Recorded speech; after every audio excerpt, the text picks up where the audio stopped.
Europeans have always defamed heroes, because colonialism wasn't just about stealing land. It was about stealing memory. It was about rewriting who deserved to be remembered and who deserved to be erased. And when they couldn't erase, when the drumbeat of revolution was too loud, when the people refused to die quietly, they did what cowards do. They lied. They slandered. They distorted. They named every act of resistance a crime, called every rebellion disorder, every revolutionary a tyrant, every freedom fighter a warlord, because they knew something that most history books still won't admit. The heroes of the colonized were the executioners of empire. Let's be precise. Haiti, Toussaint Louverture, organized the only successful slave revolution in history. He defeated France, Spain, and Britain in battle. Yet French textbooks called him a loyal servant who turned into a dangerous extremist. American ones barely mention him. And Napoleon? They still teach his military genius, not the fact that he re-legalized slavery and starved Haiti for embargoes for daring to be free. Burkina Faso, Thomas Sankara, renamed the country from Upper Volta, a name the French gave it based on a river, to Burkina Faso, land of upright people.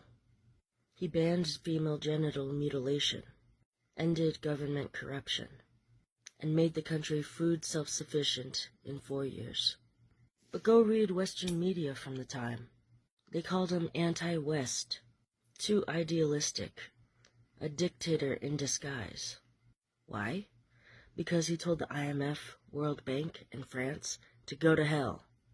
And that's the one thing Europe can't forgive. Sovereignty. The Congo. Patrice Lumumba's only crime was wanting an Africa that didn't bow. He warned that colonialism never left, just changed its clothing. Belgium tortured and assassinated him with CIA help. Then they kept his tooth. Yes, Europe literally extracted and hoarded his remains like relics. And for 60 years, European journalists called his death necessary. Only in 2022 did they reluctantly give the tooth back. A single tooth. No apology. No indictment. Kenya, Dedan Kimathi, led the Mau Mau rebellion against British rule. He was executed by the British in 1957. For decades, Britain called him a terrorist. They buried him in an unmarked grave. Meanwhile, they ran concentration camps. Yes, literal ones. For Kikuyu civilians, tortured children, and castrated prisoners. But somehow Kimathi was the savage? India, Bhagat Singh, was 23 when the British hanged him.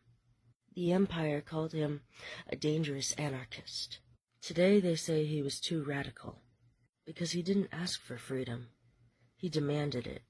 The Philippines, Andres Bonifacio, founder of the Katipunan revolutionary movement, was branded by Spanish friars as a bandit.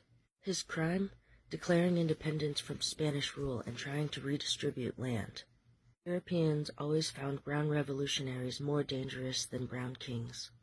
Because a revolutionary doesn't just want a crown, he wants justice. The Americas, every indigenous leader who resisted genocide was labeled a criminal. Crazy Horse? Hostile? Sitting Bull? Threat to order. Tupac Amaru II? Traitor to Spain. Tecumseh, enemy of civilization. And civilization? The ones that used smallpox blankets and massacred entire cities? That civilization? Even their own exiles weren't safe from slander. Simón Bolívar, who liberated half of South America from Spanish rule, was called ungrateful by Spanish historians. Che Guevara, who challenged American imperialism in Latin America and Africa, was smeared for decades as a murderer by the same CIA that funded fascist dictatorships across the globe. Nanny of the Maroons in Jamaica, leader of guerrilla resistance against the British, was described as a dangerous influence on the slaves. Notice the pattern? If you kill for empire, they call you a hero. If you fight back, they call you a threat. They gave medals to the monsters who ran the Belgian Congo, but jail time to the men who fought to liberate it. They put Winston Churchill, who starved millions in Bengal, on the 5-pound note, and put revolutionaries in unmarked graves. Even their silence is violence. Europe has thousands of statues of mass murderers: Columbus, Leopold, Rhodes. But where are the monuments to Louverture, Sankara, Lumumba, Ya Asantewa, Queen Nzinga, Boudica, Nani, Kimathi, Bhagat Singh, Tupac Katari, Malcolm X?